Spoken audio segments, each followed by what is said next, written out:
നിങ്ങൾ ഇന്നു മുതൽ ജിമ്മിൽ പോവാൻ തീരുമാനിച്ചാൽ 2 ആഴ്ചക്കകം നിങ്ങൾ ശക്തനായതുപോലെ അനുഭവപ്പെടും. 1 മാസത്തിനകം ശരീരത്തിലെ മാറ്റങ്ങൾ നിങ്ങൾക്ക് മനസ്സിലാവും. 2 മാസം കഴിയുമ്പോൾ നിങ്ങളുടെ കുടുംബവും കൂട്ടുകാരും ആ മാറ്റം തിരിച്ചറിയും. 3-4 മാസത്തിനകം എല്ലാവരും നിങ്ങളിലെ മാറ്റം കണ്ടു തുടങ്ങും. നിങ്ങൾ ഈ ചാലഞ്ച് ഏറ്റെടുക്കാൻ റെഡിയാണോ? എങ്കിൽ ഗെയിം ഓൺ എന്ന് കമന്റ് ചെയ്യുക. ദിവസവും 100 പുഷപ്പുകൾ 30 ദിവസം ചെയ്താൽ ഇതാണ് നിങ്ങളുടെ ശരീരത്തിന് സംഭവിക്കുന്നത്. Week 1 initial challenges. ആദ്യ ആഴ്ചയിൽ നിങ്ങളുടെ പേശികളിൽ വല്ലാത്ത ജ്വലനം അനുഭവപ്പെടും. നിങ്ങളുടെ നെഞ്ചിലും തോളിലും കൈകളിലും വേദന അനുഭവപ്പെടും. ഇതാണ് നിങ്ങളുടെ ശരീരത്തിൽ വെല്ലുവിളി ഉണർത്തുന്നത്.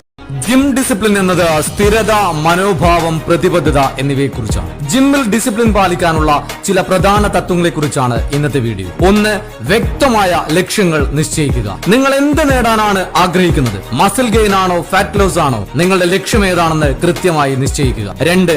വ്യായാമ പദ്ധതി തയ്യാറാക്കുക. നിങ്ങളുടെ ലക്ഷ്യങ്ങൾ അനുസരിച്ച് കൃത്യമായ ദിനചര്യ ഉണ്ടാക്കുക. എന്താണ് ചെയ്യേണ്ടതെന്നറിയാത്ത അവസ്ഥ ഒഴിവാക്കാൻ നിങ്ങളുടെ വർക്കൗട്ട് മുൻകൂട്ടി പ്ലാൻ ചെയ്യുക. 3. ഒരു കൃത്യമായ ഷെഡ്യൂൾ പാലിക്കുക. വ്യായാമത്തിന് പ്രത്യേക ദിവസങ്ങളും സമയവും നിശ്ചയിച്ച് ആ ദിവസങ്ങളിൽ വ്യായാമം മുടക്കമില്ലാതെ ചെയ്യുക. പ്രചോദനം കുറഞ്ഞ ദിവസങ്ങളിൽ പോലും ജിമ്മിൽ പോകാൻ ശ്രമിക്കുക. 4. വിശ്രമത്തിനും പുതുക്കലിനും മുൻഗണന നൽകുക. 7 മുതൽ 9 മണിക്കൂർ ഉറക്കം ഉറപ്പാക്കുക.